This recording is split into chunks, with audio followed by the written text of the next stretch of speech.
بسم اللہ الرحمن الرحیم۔ رمضان کے مہینے میں جو بھی بیکاری بھیک مانگنے آتا، میری بیوی گھر کا راشن اٹھا کر اسے دے دیتی، یہاں تک کہ شام کو مسجد میں افطاری کا سامان بھی بیچ دیتی۔ میں اپنی بیوی پر بہت غصہ کرتا کہ یہ سب تمہارے باپ کا مال نہیں ہے جو تم خیرات کر دیتی ہو۔ میں مزدور انسان ہوں، راشن ختم ہو گیا تو گھر کے خرچے کیسے پورے کروں گا؟ لیکن میری بیوی میری بات نہیں مانتی۔ ایک روز مسجد میں افطاری کا سامان بیچنے لگی تو میں نے اسے تھپڑ مار کر گھر سے نکال دیا۔ عید سے 3 دن پہلے بیوی کی یاد آئی تو اسے لینے چلا گیا، لیکن گھر کے باہر لوگوں کی ایک لائن لگی ہوئی تھی۔ سب اونچی اونچی آواز میں سبحان اللہ کہہ رہے تھے۔ کوئی بھی مجھے گھر کے اندر جانے نہیں دے رہا تھا۔ میں زبردستی گھر میں داخل ہوا تو بیوی کو دیکھ کر میرا سر شرم سے جھک گیا، کیونکہ میرا نام شہباز ہے۔ اپنے گاؤں کا نام سنتے ہی میرے دل میں ایک عجیب سی بیزاری پیدا ہو جاتی تھی۔ وہ جگہ مجھے کبھی بھی اچھی نہیں لگتی تھی، کیونکہ مجھے شہر میں رہنے کا بہت شوق تھا۔ میرے گھر میں اماں ابا اور میری چھوٹی بہن بھی تھی۔ میں بچپن سے ہی گاؤں چھوڑنے کا خواب دیکھتا تھا۔ جیسے ہی مجھے موقع ملا میں نے شہر جا کر پڑھنے کا ارادہ کر لیا، لیکن قسمت انسان کو وہیں لے جاتی ہے جہاں وہ نہیں جانا چاہتا۔ پڑھائی مکمل کر کے جب نوکری ملی تو میری پوسٹنگ اسی گاؤں میں ہو گئی جس سے میں بھاگنا چاہتا تھا۔ واپس گاؤں آنا پڑا۔ گھر پہنچا تو ماں باپ نے شادی کا شور مچانا شروع کر دیا۔ دل میں سوچا کہ شاید میرے والدین میرے لیے کسی بہترین لڑکی کا انتخاب کریں گے، لیکن جب پتا چلا کہ وہ میری شادی چچا کی بیٹی کوثر سے کروانا چاہتے ہیں تب میرے سارے خواب چکنا چور ہو گئے۔ چچا اس دنیا میں نہیں تھے اور کوثر کو دیکھتے ہوئے بھی زمانہ گزر چکا تھا، لیکن اس وقت میرے ابا بستر مرگ پر تھے۔ انہوں نے کہا کہ یہ ان کی آخری خواہش ہے۔ اماں نے بھی ان کا ساتھ دیا اور کہا کہ کیا تم اپنے باپ کی آخری خواہش پوری نہیں کرو گے؟ میرے پاس کوئی دوسرا راستہ نہیں تھا۔ میں نے مجبور ہو کر ہاں کر دی۔ شادی کا دن آیا اور گزر بھی گیا۔ جب پہلی دفعہ کوثر کو دیکھا تو میرے ہوش اڑ گئے۔ اتنی حسین لڑکی جسے دیکھ کر لگے کہ جیسے کوئی خواب ہو۔ مجھے یقین نہیں آ رہا تھا کہ یہ میری بیوی ہے۔ سننے میں آیا تھا کہ وہ حافظ قرآن بھی ہے اور 5 وقت کی نمازی بھی۔ خوبصورتی کے ساتھ نیکی اور پاکیزگی، اور کیا چاہیے؟ میں نے اسے اپنی قسمت کا فیصلہ مان لیا اور دل ہی دل میں خوش ہو گیا، لیکن میں نے کبھی اسے یہ ظاہر نہیں ہونے دیا کہ وہ مجھے پسند ہے۔ میں نے صرف اتنا کہا کہ یہ فیصلہ میرے ماں باپ کا تھا اور میں نے اسے قبول کر لیا۔ میرے دل میں لڈو پھوٹ رہے تھے، لیکن زبان پر کچھ اور تھا۔ بابا کی طبیعت واقعی خراب تھی اور 1 ہفتے بعد وہ اس دنیا سے رخصت ہو کر چلے گئے۔ ہم سب دکھ میں ڈوبے ہوئے تھے، لیکن وقت کے ساتھ زخم بڑھنے لگے اور زندگی آہستہ آہستہ معمول پر آ گئی۔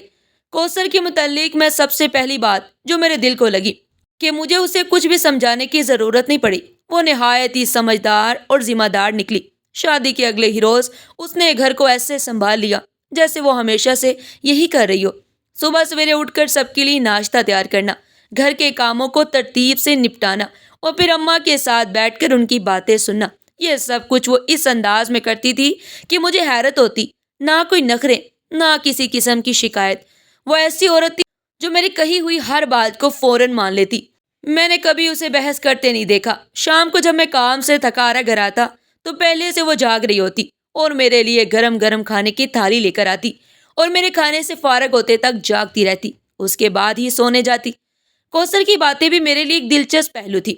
وہ 5 وقت کی نماز پڑھتی، اس کے سوا بھی نفل اور دیگر عبادات کرتی، لیکن میں خود ایسا آدمی نہیں تھا جو 5 وقت کی نماز کا پابند ہو، لیکن اس کی عبادت بھی میرے لیے کسی پریشانی کی وجہ نہیں بنتی تھی۔ میرے دل میں ایک بات تھی کہ وہ میرے سارے کام کرتی ہے، میرا خیال رکھتی ہے، تو اس کے بعد وہ عبادت کرے یا سو جائے کہ اس کی زندگی ہے۔ میں کوثر کے بارے میں بہت خوش تھی۔ وہ اکثر کہا کرتی کہ یہ لڑکی تو واقعی جنت کی حور جیسی ہے، گھر کو سنبھال لیا ہے۔ وہ تعریف کرتے نہیں تھکتی تھی، تمہارے بابا نے واقعی صحیح فیصلہ کیا تھا، کاش وہ بھی اسے اس گھر میں کچھ دیکھ سکتے۔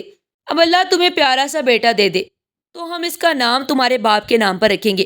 مجھے اماں کی یہ بات کبھی کبھار بوجھ لگتی۔ میں نے صاف کہہ دیا کہ اماں، فی الحال میں بچہ پیدا کرنے کا ارادہ نہیں رکھتا۔ آپ لوگوں نے اپنی مرضی سے میری شادی کروائی ہے اور اب کم از کم مجھے اپنی زندگی جینے دیں۔ اماں کہنے لگی اچھا ٹھیک ہے، لیکن زیادہ دیر نہ کرنا، یہ گھر بڑا سونا سونا لگتا ہے۔ میری چھوٹی بہن کو بھی پڑھائی کے لیے شہر بھیج دیا گیا جیسے کبھی میں گیا تھا۔ گھر میں اب زیادہ لوگ نہیں رہ رہے تھے اور واقعی خاموشی چھا جاتی، لیکن کوثر نے ایک کمی بھی محسوس نہیں ہونے دی۔ وہ اماں کا اتنا خیال رکھتی کہ اماں اسے بیٹیوں سے بڑھ کر چاہنے لگی۔ آنے جانے والے مہمانوں کی خدمت وہ خوش دلی سے کرتی۔ ابھی بابا کا افسوس کرنے کے لیے لوگ آ رہے تھے۔ وہ چائے پانی کا انتظام کرتی۔ اس کے چہرے پر نہ کوئی تھکن ہوتی، نہ کوئی گلا۔ رمضان کے مہینے کا آغاز ہوا تو میں نے حسب معمول گھر کا سارا راشن خرید کر کوثر کے حوالے کیا۔ راشن کے تھیلے اس کے سامنے رکھ کر میں نے کہا کہ یہ پورے مہینے کا راشن ہے، اب مجھے بار بار تنگ نہیں کرنا۔ روزی کی حالت میں بار بار بازار نہیں جایا جاتا اور اسے احتیاط سے استعمال کرنا، ویسے بھی گھر میں لوگ ہی کتنے ہیں۔ اس نے خاموشی سے سر ہلا دیا اور تھیلے اٹھا کر باورچی خانے میں رکھ دیے۔ اس کے چہرے پر نہ کوئی سوال تھا، نہ کوئی شکوہ۔ مجھے اس کا یہ انداز بہت پسند آیا۔ اس کی یہی باتیں تھی جو اسے دوسروں سے الگ بناتی تھی۔ وہ نہایت صابر اور شاکر عورت تھی۔ گھر میں اماں کی دعائیں لیتی، مہمانوں کی خدمت کرتی اور میرے لیے ہر وہ کام کرتی جس سے میری زندگی آسان ہو، کے باوجود اپنی عبادات اور پاکیزگی میں کمی نہیں آنے دیتی تھی۔ گھر میں کوئی بڑی رونق تو نہیں تھی، لیکن کوثر نے اپنی موجودگی سے خوشگوار ماحول بنا رکھا تھا۔ مجھے احساس ہونے لگا کہ شاید میرے بابا واقعی صحیح تھے۔ انہوں نے میرے لیے ایسی زندگی کا انتخاب کیا تھا جو میری سوچ سے بہتر نکلی۔ لیکن یہ اعتراف میں نے کبھی کوثر کے سامنے نہیں کیا۔ مجھے لگتا تھا کہ اگر میں اسے اپنی پسندیدگی ظاہر کر دوں گا تو شاید میرا وقار کم ہو جائے گا۔ ایسے ہی زندگی چل رہی تھی۔ مہمانوں کا آنا جانا بھی آہستہ آہستہ کم ہو گیا تھا اور گھر میں خاموشی چھا گئی۔ لیکن اس خاموشی میں بھی کوثر کی موجودگی ایک سکون کی وجہ بنی ہوئی تھی۔ مجھے محسوس ہوتا تھا کہ وہ اس گھر کی روشنی ہے جو ہر وقت اپنے انداز سے سب کو خوش رکھتی ہے۔ میں اکثر افطاری کے بعد ہی گھر آتا تھا کیونکہ آفس میں افطاری کا انتظام ہوتا تھا۔ آج میں دفتر سے تھکارا گھر آیا تھا۔ جیسے ہی دروازے کے اندر قدم رکھا، میری ماں نے مجھے آواز دی، بیٹا ذرا میری بات سنو۔ میں اندر گیا تو دیکھا کہ وہ کچھ پریشان نظر آ رہی تھی۔ میں نے پوچھا کہ اماں خیریت ہے، کیا ہوا؟ وہ بولی کہ آج گھر میں کچھ لوگ زکوٰۃ اور خیرات مانگنے آئے تھے، تمہاری بیوی نے انہیں شاپر بھر بھر کر راشن دیا ہے۔ میں نے حیرت سے کہا، آپ نے کوثر کو منع کیوں نہیں کیا؟ راشن ختم ہو گیا تو میں کیسے پورا کروں گا؟ میری تنخواہ بہت کم ہے۔ اماں کہنے لگی کہ بیٹا میں پوچھنے ہی جا رہی تھی کہ تم آ گئے، سوچا تم ہی اس سے بات کرو۔ میں تو احساس کرتی ہوں کہ اگر میں پوچھوں گی تو وہ برا نہ مان جائے، تم ہی جا کر اسے پوچھ لو کہ وہ گھر سے کیا چیز لے کر گئے ہیں۔ یہ سن کر میرا دماغ چکرا گیا۔ میں نے کہا کہ اماں اگر گھر کی کوئی چیز گئی ہے تو یہ پوچھنا تو لازم ہے نا۔ ہمارے گھر کی چیز وہ کسی کو کیسے زکوٰۃ اور خیرات میں دے سکتی ہے؟ آپ کو پتا ہے کہ وہ اپنے ساتھ کوئی جہیز بھی نہیں لائی۔ جو بھی چیز اس نے دی ہوگی وہ ہماری ہی ہوگی۔ میں کوثر کے کمرے کی جانب کیا۔ وہ نماز کے بعد تسبیح کر رہی تھی۔ میں نے قدرے عزت دار لہجے میں کہا کہ بیگم مجھے تم سے کچھ پوچھنا ہے۔ اس نے تسبیح رکھ دی اور کہا، ہاں پوچھیں۔ میں نے کہا کہ اماں بتا رہی تھی کہ آج کچھ لوگ خیرات مانگنے آئے تھے اور تم انہیں شاپر بھر بھر کر راشن دیا ہے۔ وہ کہنے لگی کہ ان کے حالات بہت خراب تھے، اس لیے میں نے انہیں راشن دے دیا۔ یہ سن کر میرا پارا چڑھ گیا۔ کون سا راشن؟ میں نے غصے سے پوچھا۔ وہ کہنے لگی کہ وہی راشن جو آپ نے مہینے کے لیے لا کر دیا تھا۔ میری حیرت اور غصے کی انتہا نہ رہی۔ پاگل عورت! میں چلایا، وہ راشن تو میں نے گھر کے لیے خریدا تھا اور تم نے غریبوں میں بانٹ دیا۔ تمہیں پتا بھی ہے کہ اس مہینے میں کس قدر مہنگائی ہو جاتی ہے۔ مہمانوں کا آنا جانا لگا ہوا ہے اور خاندان والے بابا کے افسوس کے لیے آ رہے ہیں، انہیں کھانا کھلانا پڑتا ہے، اور ایسے میں تم نے راشن گھر سے اٹھا کر لوگوں میں بانٹ دیا۔ کوثر نے پرسکون لہجے میں جواب دیا کہ انہیں بہت ضرورت تھی اور میں نے سوچ سمجھ کر ہی دیا ہے۔ آپ فکر نہ کریں، گھر میں تنگی نہیں ہوگی۔ اس کے اطمینان نے مجھے مزید غصہ دلایا۔ تنگی کیسے نہیں ہوگی؟ میں نے تلخی سے کہا، جب راشن تم نے اٹھا کر دے دیا تو ظاہر ہے کہ تنگی تو ہوگی نا، اور اگر تنگی ہوئی تو کیا تم پوری کرو گی؟ تمہیں یہ خیال کیوں نہیں آیا کہ راشن گھر کے لیے تھا، دوسروں کے لیے نہیں؟ آج کل زمانہ نہیں رہا کہ لوگ اپنے گھر کی چیزیں دوسروں کو دے دیں۔ میں نے اپنی بات جاری رکھتے ہوئے کہا کہ اگلی دفعہ اس طرح کی حرکت نہ کرنا، اگر دوبارہ ایسا کیا تو مجھ سے برا کوئی نہیں ہوگا۔ اس نے سر جھکا کر کہا، ٹھیک ہے، لیکن مجھے اس کے چہرے پر کوئی پشیمانی نظر نہیں آئی۔ وہ اپنی بات پر قائل تھی کہ اس نے جو کچھ کیا وہ صحیح کیا۔ میں غصے میں کمرے سے باہر نکل آیا۔ میں نے اماں کو کہا کہ اس مہنگائی کے دور میں اپنی ضروریات کا پہلے خیال رکھنا چاہیے۔ یہ بات میرے دل اور دماغ پر چھا گئی۔ میں نے اسے اپنی بیوی کی پہلی غلطی سمجھ کر معاف تو کر دیا، لیکن دل میں ایک الجھن سی رہی۔ مجھے سمجھ نہیں آ رہا تھا کہ کوثر کو یہ سب کرنے کی کیا ضرورت تھی۔ وہ غریبوں کے لیے فکر مند تھی، یہ اچھی بات تھی، لیکن یہ فکر اپنے گھر کی ضروریات سے پہلے نہیں ہونی چاہیے تھی۔ یہ واقعہ میرے لیے ایک سبق بن گیا۔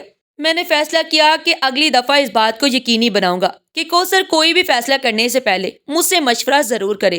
لیکن دل ہی دل میں ایک سوال باقی رہا، آج کل کے زمانے میں کیا واقعی ایسے سادگی اور سخاوت کی گنجائش ہے؟ ایک روز جب میری نظر پہلی بار کوثر کے دائیں ہاتھ پر پڑی تو میں حیران رہ گیا۔ ہاتھ بہت ہی حسین تھے، پتلی لمبی انگلیاں جیسے کسی آرٹسٹ نے انہیں تراشا ہو، لیکن وہ کالا سا نشان جو ہاتھ کے اوپر تھا مجھے بہت برا لگا، مجھے وہ عجیب سا لگا۔ ایک روز میں نے اس سے پوچھ ہی لیا کہ یہ نشان کیا ہے۔ اس نے جواب دیا کہ یہ پیدائشی نشان ہے۔ میں نے دل ہی دل میں فیصلہ کیا کہ اگر کبھی میرے پاس پیسے ہوئے تو سب سے پہلے اس نشان کو صاف کرواؤں گا۔ میں نے اسے کہا کہ ہو سکتا ہے کہ کسی روز اس کا کوئی آپریشن ہو جائے اور یہ نشان صاف ہو جائے۔ اس نے حیرت سے میری جانب دیکھا اور کہا کہ میں نے بھی بہت کوشش کی کہ یہ نشان ختم ہو جائے، لیکن نہیں ہوا۔ اب ویسے بھی نشان تو صرف ایک ہاتھ پر ہے، اس سے کیا فرق پڑتا ہے؟ میں نے گہری سانس لی اور کہا کہ پتہ نہیں، مجھے یہ نشان اچھا نہیں لگ رہا۔ کوثر کے چہرے پر خاموشی چھا گئی، لیکن اس کی تاثرات سے لگا کہ وہ میری بات سمجھ گئی تھی۔ اسے اندازہ ہو گیا تھا کہ میں حسن پرست ہوں اور میرے لیے ظاہری خوبصورتی کتنی اہم ہے۔ وہ حسن میں بے مثال تھی، لیکن اس کی حسن نے میرے معیار کے مطابق یہ نقص تھا۔ میرے لیے اس کا یہ کالا نشان ایک ایسی بات ہے جو مجھے بار بار کھٹکتی۔ شاید یہ میری کمزوری تھی، لیکن میں اسے نظر انداز نہیں کر سکتا تھا۔ اخلاق کی بات کریں تو کوثر میں بے حد اچھے اخلاق تھے، لیکن سچ کہوں تو اس کے اخلاق کا میرے نزدیک زیادہ وزن نہیں تھا۔ میرے لیے اس کا حسن ہی اہم تھا۔ کوثر کے لیے یہ بات عجیب ہو سکتی تھی، لیکن میرے لیے یہ بالکل واضح تھا کہ اگر کوئی چیز میری زندگی میں جگہ بناتی ہے تو وہ میری مکمل ہونی چاہیے۔ میرے نزدیک یہ صرف ایک نشان نہیں تھا، بلکہ میری توقعات کے خلاف ایک حقیقت تھی جس سے مجھے سمجھوتا کرنا پڑا۔ لیکن کیا میں واقعی سمجھوتا کر سکا؟ یہ سوال اب بھی میرے دل میں زندہ تھا۔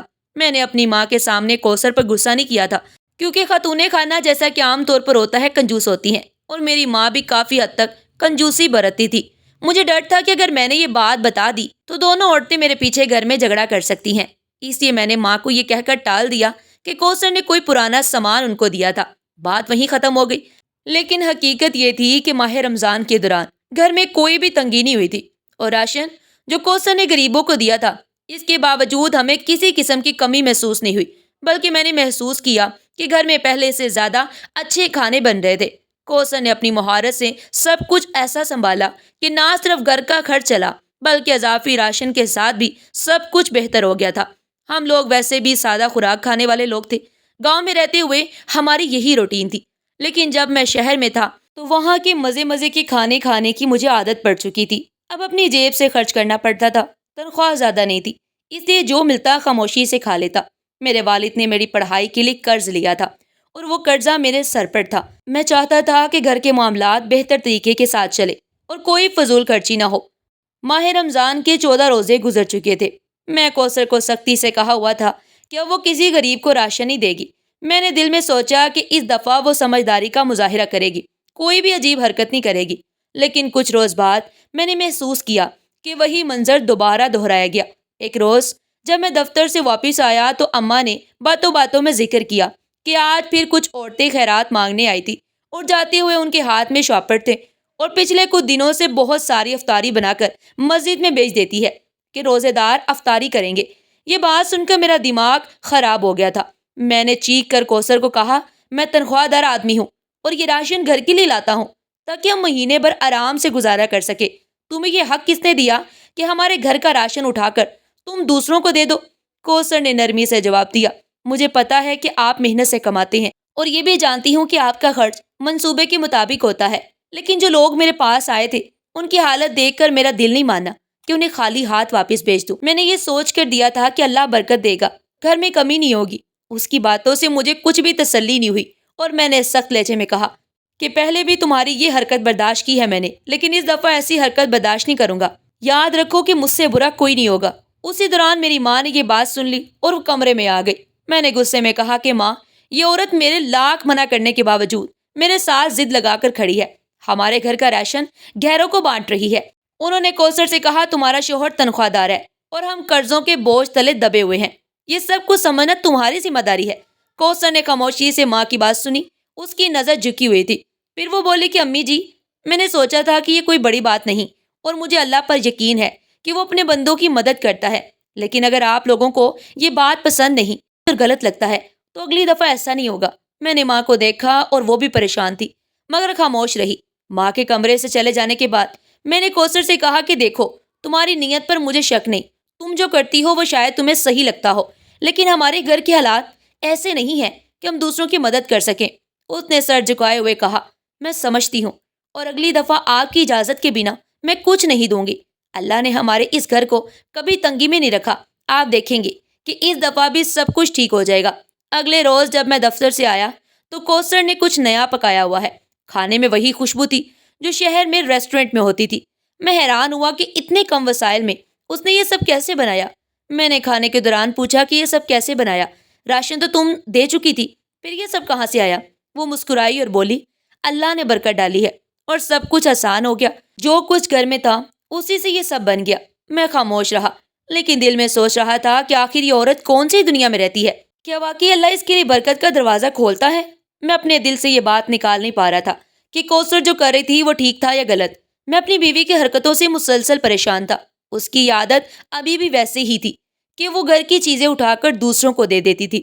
اب وہ میرے لیے ناقابل برداشت ہو چکی تھی اور میں اسے سمجھا کر تھک چکا تھا، لیکن اس پر کوئی اثر نہیں ہو رہا تھا اور وہ اپنی ہی دنیا میں مگن تھی، جہاں وہ سمجھتی تھی کہ دوسروں کی مدد کرنا سب سے بڑی نیکی ہے، چاہے اس کے لیے گھر کے وسائل ہی کیوں نہ قربان کرنے پڑے۔ ایک روز میری ماں نے کہا کہ بیٹا، یہ عورت سمجھنے والی نہیں ہے۔ تم دفتر چلے جاتے ہو اور اس کے پاس دن بھر وقت ہوتا ہے، یہ پھر اپنی مرضی کرتی ہے۔ میرا مشورہ ہے کہ ایک نوکرانی رکھ لو، وہ گھر کا کام بھی کرے گی اور اس پر نظر بھی رکھے گی۔ یہ بات مجھے سمجھ میں آئی اور میں نے سوچا کہ شاید نوکرانی کی موجودگی میں کوثر اپنی حرکتوں سے باز آ جائے۔ چنانچہ ہم نے ایک نوکرانی رکھ لی۔ وہ گاؤں کی ایک عورت تھی، شریف اور محنتی لگتی تھی۔ اس کا نام رفیہ تھا۔ اس نے گھر کے کام سنبھال لیے، لیکن یہ کیا، چند دنوں میں وہ بھی کوثر کی حمایت میں بولنے لگی۔ کوثر نے نہ صرف رفیہ کو اپنے اعتماد میں لے لیا، بلکہ اس کے ساتھ اتنی نرمی اور محبت سے پیش آئی کہ رفیہ تو گھر کی ملازمہ کی بجائے اس کی دوست بن گئی۔ میں نے ایک روز رفیہ سے پوچھا، کوثر سارا دن کیا کرتی ہے؟ اس نے فوراً جواب دیا کہ صاحب، آپ کی بیوی تو فرشتہ صفت ہے، وہ دوسروں کا بہت خیال رکھتی ہے، جو بھی ان کے پاس مدد مانگنے آتا ہے وہ اسے خالی ہاتھ نہیں بھیجتی۔ یہ بات سن کر میرا خون کھول اٹھا، لیکن میں چپ ہو گیا۔ ایک روز دفتر سے واپس آیا تو دیکھا کہ گھر میں پھر سے کچھ شور ہو رہا ہے۔ میری ماں کہہ رہی تھی کہ کوثر نے پھر سے راشن اٹھا کر کسی کو دے دیا ہے، یہ عورت سدھرنے والی نہیں ہے۔ میں نے کوثر کو بلایا اور غصے میں کہا کہ یہ کیا حرکت ہے؟ میں نے کتنی دفعہ منع کیا ہے کہ گھر کی چیزیں دوسروں کو مت دو، تمہیں سمجھ نہیں آتی؟ کوثر نے مجھے جواب دیا کہ وہ بہت ضرورت مند تھے، میں انہیں خالی ہاتھ نہیں بھیج سکتی تھی۔ ماہ رمضان میں کسی کو خالی ہاتھ لوٹانا اچھی بات نہیں ہے۔ میری ماں نے اس پر سخت لہجے میں کہا کہ یہ ہمارے گھر کا مال ہے، تمہارا نہیں، تمہیں اپنے شوہر کی کمائی کی قدر کرنی چاہیے۔ لیکن اس پر تو ان باتوں کا کوئی اثر ہی نہیں ہوا۔ وہ خاموش کھڑی رہی، جیسے یہ باتیں اس کے لیے کوئی معنی نہیں رکھتی ہوں۔ اس روز گھر میں بہت جھگڑا ہوا۔ میں غصے میں آ گیا اور چیخ کر کہا کہ تم عورت ہو اور عورت کا کام گھر کی حفاظت کرنا ہے، نہ کہ گھر کا مال اٹھا کر باہر بانٹ دینا۔ یہ میرا گھر ہے، میری کمائی ہے۔ ماں بولی کہ تمہیں دوسروں کی مدد کا اتنا شوق ہے تو اپنے خرچے پر کرو، میرے بیٹے کی کمائی پر نہیں۔ لیکن اس نے پھر وہی بات دہرائی، اللہ برکت ڈالے گا، آپ دیکھیے گا کہ کبھی تنگی نہیں آئے گی۔ یہ سن کر میرا غصہ قابو سے باہر ہو گیا۔ میں نے کہا کہ اب بس، تم نے میری بات نہیں مانی اور میری ماں کی بات نہیں مانی، اب یہ گھر تمہارے لیے نہیں ہے۔ میں نے غصے میں کہا، اور اپنا سامان اٹھاؤ اور اس گھر سے چلی جاؤ۔ کوثر کی آنکھوں میں آنسو آ گئے، لیکن اس نے کوئی بحث نہیں کی۔ وہ چپ چاپ کمرے میں گئی، اپنا سامان باندھا اور گھر سے نکل گئی۔ ماں نے پوچھا کہ بیٹا، تم نے یہ کیا کر دیا؟ میں نے کہا کہ اس کے لیے یہی بہتر ہے، کچھ روز وہاں رہے گی تو اس کی عقل ٹھکانے آ جائے گی۔ ماں نے سر ہلاتے ہوئے کہا کہ اللہ کرے تمہارے اس فیصلے سے سب کچھ ٹھیک ہو جائے، لیکن بیوی کو گھر سے نکالنا کوئی چھوٹا قدم نہیں ہوتا۔ بعد میں پتا چلا کہ وہ رفیہ کے گھر چلی گئی تھی۔ میں نے سوچا کہ کم از کم وہ سڑک پر تو نہیں ہے، لیکن دل میں یہ بات تھی کہ شاید رفیہ کے ساتھ رہ کر اسے اپنی غلطیوں کا احساس ہو جائے۔ رات کو جب بستر پر لیٹا تو دل اور دماغ میں عجیب کشمکش تھی۔ اس کا معصوم چہرہ اور نرمی یاد آ رہی تھی۔ کیا میں نے صحیح کیا؟ کیا اس کو اس طرح گھر سے نکالنا مناسب تھا؟ یہ سوالات میرے ذہن میں گونج رہے تھے، لیکن مجھے یقین تھا کہ میری بیوی کو اپنی غلطیوں کا احساس ہوگا اور وہ واپس آ کر ایک ذمہ دار خاتون بنے گی۔ میری ماں کے غصے کا پارا دن بدن بڑھتا ہی جا رہا تھا اور وہ ہر موقع پر کوثر کے خلاف باتیں کرتی اور میری برداشت کا امتحان لیتی۔ ایک روز شام کے وقت جب ہم دونوں بیٹھے تھے، ماں نے کہا کہ بیٹا، میں نے تو پہلے دن سے ہی کہا تھا کہ یہ رشتہ ٹھیک نہیں ہے، تمہارے باپ نے نہ جانے کیوں اس لڑکی کو بہو بنا دیا۔ دیکھ لو، آج وہی باتیں ہو رہی ہیں جن کا مجھے ڈر تھا۔ یہ لڑکی ہماری خدمت کرنے نہیں بلکہ ہمارے گھر سے چیزیں اٹھا کر دوسروں کو دینے آئی ہے۔ اور ہو سکتا ہے کہ یہ اپنے کسی جاننے والے کو یہ چیزیں بیچتی ہو۔ میں نے ان کی بات کاٹتے ہوئے کہا، ماں ایسا کچھ نہیں، بس وہ ضرورت مندوں کی مدد کرتی ہے۔ ماں نے طنزیہ مسکراہٹ کے ساتھ کہا کہ بس یہ ضرورت مندوں کا بہانہ ہے۔ کیا تو اتنا اندھا ہو گیا ہے کہ تجھے نظر نہیں آتا؟ میں یہ نہیں کہہ رہی کہ دوسروں کی مدد کرنا غلط ہے، لیکن اس حد تک کہ اپنے گھر کو نقصان پہنچے۔ یہ لڑکی یا تو پاگل ہے یا زیادہ ہی وہ نیک بننے کی کوشش کر رہی ہے۔ بے دین تو ہم بھی نہیں، لیکن اس طرح کا دکھاوا ہم نہیں کرتے۔ ماں نے مزید کہا، جب دیکھو بیٹھ کر نفل پڑھ رہی ہوتی ہے، جب دیکھو قرآن کھول کر بیٹھ جاتی ہے۔ مجھے لگتا ہے کہ یہ سب کچھ کاموں سے بچنے کے لیے کرتی ہے۔ اگر یہ اتنی نیک ہوتی تو اپنے گھر کے فرائض بھی تو نبھاتی۔ ماں کی باتیں میرے دل میں کوثر کے خلاف زہر گھولنے لگی، لیکن یہ بھی سچ تھا کہ اس کے حسن نے میری زندگی پر ایک الگ ہی جادو کر رکھا تھا۔ وہ اتنی حسین تھی کہ اس کے بنا میرا دل کہیں اور لگتا ہی نہیں تھا۔ وہ میری محبت نہیں تھی، لیکن اس کے ساتھ رہنے کی عادت ہو گئی، اور یہ عادت محبت سے بھی زیادہ خطرناک ہوتی ہے۔ 2-4 دن گزرے اور میں نے محسوس کیا کہ اس کے بنا میرا دل بہت بے چین ہے۔ میرے اندر عجیب سی بے سکونی پیدا کرتی تھی۔ میں دفتر میں ہوتا تو اس کے چہرے کا خیال آتا، اور گھر آ کر اس کے غیر موجودگی کا احساس مجھے مزید پریشان کر دیتا۔ ماں کے زہر بڑھنے کے باوجود میرا دل چاہتا کہ میں اسے واپس لے آؤں، لیکن ایک اور مسئلہ یہ تھا کہ میری ماں اب صاف کہہ چکی تھی کہ وہ کوثر کو دوبارہ اس گھر میں نہیں دیکھنا چاہتی۔ ایک روز جب میں اپنے کمرے میں بیٹھا کچھ سوچ رہا تھا کہ کوثر کو واپس لانے کے لیے کیا کیا جائے، ماں میرے پاس آئی اور بولی، بیٹا میں نے سنا ہے کہ تم اسے واپس لانے کا سوچ رہے ہو۔ میں نے کہا کہ ہاں ماں، میں اسے واپس لانے کا ارادہ کر رہا ہوں، آخر وہ میری بیوی ہے۔ ماں نے غصے سے کہا، تو پھر غصہ کرنے کا کیا فائدہ ہوا؟ اسے گھر سے نکالا تھا تو اسی لیے نکالا تھا۔ اگر تو اسے واپس لانے کا سوچ رہا ہے تو پھر اس وقت نکالنے کی کیا پڑی تھی؟ میری بے عزتی ہے، گاؤں کے لوگ اگر جان گئے تو ہمارا کیا بنے گا؟ ماں نے کہا کہ بیٹا اگر تو اسے واپس لانے گیا تو یہ تیرے باپ کی عزت پر داغ ہوگا۔ ماں کی باتیں سن کر میرا دل مزید الجھ گیا۔ ایک جانب میری ماں تھی جو چاہتی تھی کہ میں اپنی بیوی کو واپس نہ لاؤں، اور دوسری جانب میرا دل تھا جو اس کی غیر موجودگی سے پریشان تھا۔ آخرکار میں نے یہ فیصلہ کیا کہ صبح ہوتے ہی میں کوثر کو لینے جاؤں گا، عید میں اس کے ساتھ ہی مناؤں گا۔ میں نے ماں سے کہا کہ ماں، میں نے فیصلہ کر لیا ہے کہ کوثر میری بیوی ہے، میں اسے ایسے نہیں چھوڑ سکتا۔ جو غلطی اس نے کی ہے وہ میرے لیے ناقابل برداشت تھی، لیکن میں اسے ایسے ہی دوسروں کے رحم و کرم پر نہیں چھوڑ سکتا۔ میں اسے واپس لاؤں گا، چاہے کچھ بھی ہو جائے۔ ماں نے ناگواری سے کہا کہ بیٹا تو جانتا ہے کہ گاؤں کے لوگ کیسے ہوتے ہیں۔ اگر کسی کو پتا چل گیا کہ تیری بیوی نوکرانی کے گھر رہ رہی تھی تو لوگ ہمارا مذاق اڑائیں گے۔ ماں کی باتیں اپنی جگہ صحیح تھی، لیکن میرا دل اس بات کو قبول نہیں کر رہا تھا کہ کوثر کسی نوکرانی کے گھر میں رہے۔ میں نے دل ہی دل میں فیصلہ کیا کہ میں کوثر کو واپس لاؤں گا، اور اس دفعہ اسے سمجھاؤں گا کہ گھر کے اصولوں پر عمل کرنا ہوگا۔ اگلی صبح میں جلدی اٹھا، رفیہ کے گھر جانے کی تیاری کرنے لگا۔ ماں نے دوبارہ مجھے روکنے کی کوشش کی، لیکن اس دفعہ میرا ارادہ پختہ تھا۔ میں نے کہا کہ ماں، میں نے جو فیصلہ کیا ہے وہ آخری ہے، اور اگر میں نے کوثر کو واپس نہیں لایا تو لوگ ہم پر انگلیاں اٹھائیں گے۔ یہ میری اور اس گھر کی عزت کا معاملہ ہے۔ ماں نے مایوسی سے کہا کہ ٹھیک ہے، جو کرنا ہے کر لے، لیکن یاد رکھ کہ یہ لڑکی پھر بھی نہیں سدھرے گی۔ میں نے جلدی سے تیار ہو کر گھر چھوڑا اور رفیہ کے گھر کی جانب چل دیا۔ میرے دل میں کشمکش تو تھی، لیکن ساتھ ہی یہ بھی امید تھی کہ کوثر میری بات سمجھے گی اور اپنی حرکتوں کو ٹھیک کرے گی۔ میری ماں نے صبح کے وقت ہی اپنی بات صاف کر دی، اور وہ اپنے انداز میں ہمیشہ بات کرتی تھی۔ وہ بولی، بیٹا جا رہا ہے تو جا، لیکن وہاں جا کے کوئی معافی تلافی نہ کرنا۔ یاد رکھ، اگر تم نے اسے معافی مانگی تو پھر اس گھر میں مت آنا۔ یہ عورت تیری عقل پر سوار ہو چکی ہے، اور ویسے بھی تو بڑا رن مرید نکلا ہے۔ تھوڑا صبر ہی نہ ہوا وہ خود ہی آ جاتی۔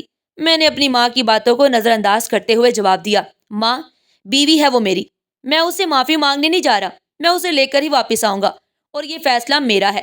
ماں نے گہری سانس لیتے ہوئے کہا کہ تو جو کرنا ہے کر لے، لیکن یاد رکھ یہ عورت سدھرنے والی نہیں ہے۔ میں نے نوکرانی کے گھر کا پتہ پوچھا اور روانہ ہو گیا۔ راستے میں یہی سوچ رہا تھا کہ کوثر کو میری بات کیوں سمجھ نہیں آتی۔ وہ سمجھدار تھی، لیکن کبھی کبھی اس کی ضد میری برداشت سے باہر ہو جاتی۔ جب میں نوکرانی کے گھر کے قریب پہنچا تو یہ دیکھ کر حیران رہ گیا کہ گھر کے باہر مردوں کی ایک لمبی لائن لگی ہوئی تھی۔ یہ کوئی عام منظر نہیں تھا، گاؤں کے حالات اور رسم و رواج کے مطابق یہ ناقابل فہم تھا۔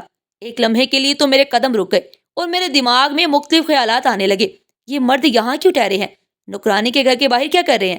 میرے دل میں شک کا کانٹا چبھا، کہیں یہ سب کوثر کی وجہ سے تو نہیں آئے؟ میں نے لائن کے قریب جانے کی کوشش کی تو ایک آدمی نے مجھے روک کر کہا، او بھائی، ہم صبح سے یہاں کھڑے ہیں، تو بھی لائن میں لگ جا، ایسے لائن توڑنے کی کیا ضرورت ہے؟ میں ان سے کیا کہتا کہ اندر میری بیوی ہے؟ میں اپنی زبان کو قابو میں رکھے رہا۔ ایک اور آدمی نے کہا کہ سنا ہے یہاں سے کوئی خالی ہاتھ نہیں جاتا۔ دوسرے نے جواب دیا، ہاں، اسی لیے تو صبح سے کھڑا ہوں، دیکھتے ہیں کہ اندر کیا چل رہا ہے۔ ان کی باتیں سن کر میرے دل میں شک اور بڑھ گیا۔ مجھے ایسا محسوس ہو رہا تھا کہ میرے اندر کا غصہ پھٹنے کو تھا۔ میرے دل میں بار بار یہی خیال آ رہا تھا کہ یہ سب لوگ میری بیوی کو دیکھنے آئے ہیں، یہ کیسے ممکن ہے؟ آخر کوثر نے ایسا کیا کیا کہ ان مردوں کی لائن لگی ہوئی تھی؟ لیکن ساتھ ہی میں اپنے آپ پر بھی غصہ کر رہا تھا۔ یہ سب کچھ میری ہی غلطی تھی۔ میں نے اسے گھر سے نکالا ہی کیوں تھا؟ آخر اس کا گناہ ہی کیا تھا؟ اگر وہ دوسروں کی مدد کر رہی تھی تو میں اسے پیار سے بھی تو سمجھا سکتا تھا۔ میں لائن میں کھڑا رہا، دل میں ایک طوفان برپا تھا۔ میں چاہتا تھا کہ ان سب مردوں کو ایک ایک تھپڑ ماروں، لیکن میں خاموش رہا۔ مجھے اپنی باری کا انتظار کرنا تھا۔ میں سوچ رہا تھا کہ یہ لوگ اندر جا کر کیا دیکھتے ہیں اور کوثر کو ان سب سے کیسے بچایا جا سکتا ہے۔ ہر گزرتا لمحہ میرے لیے قیامت سے کم نہیں تھا۔ میری غیرت، میرا غصہ، میری بے بسی، سب ایک ساتھ ہی میرے دماغ پر حاوی ہو رہے تھے۔ مجھے یہی خیال آ رہا تھا کہ یہ ایک بہت بڑا مذاق ہے، میں اس مذاق کا حصہ بننے پر مجبور ہوں۔ میں نے اپنے جذبات کو قابو میں رکھنے کی کوشش کی۔ سوچنے لگا کہ مجھے کوثر کو پیار سے سمجھانا چاہیے تھا، اور شاید میں نے اس پہ بہت سختی کی، اور یہی وجہ تھی کہ وہ میرے قابو سے باہر ہو گئی۔ میں نے دل ہی دل میں فیصلہ کیا کہ جیسے بھی حالات ہوں میں اس کو واپس لے کر جاؤں گا، چاہے کچھ بھی ہو، اور وہ میری بیوی ہے، اور اس کا یہ حال دیکھ کر میرا دل سکون نہیں پا سکتا۔ جب میری باری آئی اور میں لائن میں سب کے آگے پہنچا تو دل میں بے چینی اور غصے کی کیفیت تھی۔ میرے ذہن میں ہزاروں سوالات گردش کر رہے تھے۔ جیسے میں دروازے کے قریب پہنچا، سب سے پہلے میری نظر نوکرانی پر پڑی۔ وہ ایک پلنگ پر بیٹھی تھی اور بڑے اطمینان سے نوٹ گن رہی تھی۔ اس کے چہرے پر ایسا سکون تھا جیسے کوئی بہت بڑا کارنامہ سر انجام دیا ہو۔ مجھے دیکھ کر اس نے سر اٹھایا اور ایک دم سے حیران رہ گئی۔ وہ پلنگ سے اتر کر میرے پاس آئی اور کہنے لگی، صاحب جی، آپ یہاں؟ میں نے غصے سے اسے دیکھا اور کہا کہ یہ سب کیا چل رہا ہے، اور کوثر کہاں ہے؟ وہ کہنے لگی، کوثر بی بی اندر ہے، اور یہ پیسے انہوں نے مجھے دیے ہیں کہ میں غریبوں میں بانٹ دوں۔ میں اس کی بات پر حیران ہوا کہ کوثر کے پاس اتنے پیسے کہاں سے آئے۔ میں سیدھا اندر کمرے میں چلا گیا۔ کوثر پریشانی کی حالت میں جائے نماز پر بیٹھی ہوئی تھی اور اس کی آنکھوں میں آنسو بھی تھے۔ اس سے پہلے کہ میں کچھ کہتا، وہ مجھے دیکھ کر کھڑی ہو گئی اور مجھ سے معافی مانگنے لگی۔ کہنے لگی، مجھے معاف کر دو، میں نے تم سے یہ سب چھپا کر بہت بڑی غلطی کر دی۔ وہ زاروں قطار ہونے لگی تو میرا دل کچھ نرم پڑ گیا۔ میں اس نے پوچھنے لگا کہ آخر ہوا کیا ہے اور تمہارے پاس اتنے پیسے کہاں سے آئے؟ تب وہ کہنے لگی کہ میرا ایک پرائز بانڈ لگا تھا، مجھے انعام میں 15 لاکھ کی رقم ملی تھی، لیکن میں نے تم سے یہ سب چھپا لیا کہ کہیں تم مجھ سے پیسے کھینچ نہ لو۔ میں چاہتی تھی کہ میں ان پیسوں سے ماہ رمضان میں غریب لوگوں کی مدد کروں، انہیں راشن لے کر دوں۔ انہی پیسوں سے ہی سب کو راشن لے کر دیتی تھی، اور تمہیں لگتا تھا کہ میں گھر سے راشن اٹھا کر دیتی ہوں۔ کوثر کی بات سن کر میں پریشان ہو گیا تھا۔ اس نے مجھ سے جھوٹ بولا تھا، لیکن غلطی میری بھی تھی۔ ہمیں اس مہینے میں دل کھول کر غریبوں کی مدد کرنی چاہیے۔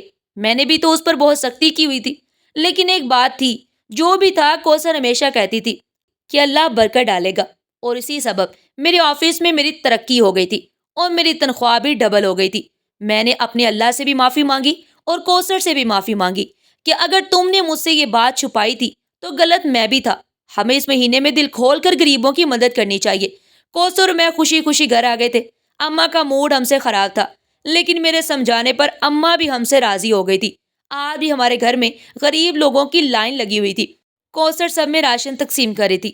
اور آخر میں اتنا کہوں گا کہ آپ کی جتنی بھی ہستی ہے، آپ اس بابرکت مہینے میں دل کھول کر غریبوں کی مدد کریں۔ یقین کریں کہ اللہ آپ کے رزق میں اتنی برکت ڈالے گا کہ آپ خود بھی حیران ہو جائیں گے۔ اختتام میں اتنا کہوں گی کہ ماہ رمضان کا مہینہ چل رہا ہے، اور اس رمضان کی فضیلت کیا ہے، کمنٹ باکس میں اپنی قیمتی رائے کا اظہار ضرور کیجیے گا۔ شکریہ۔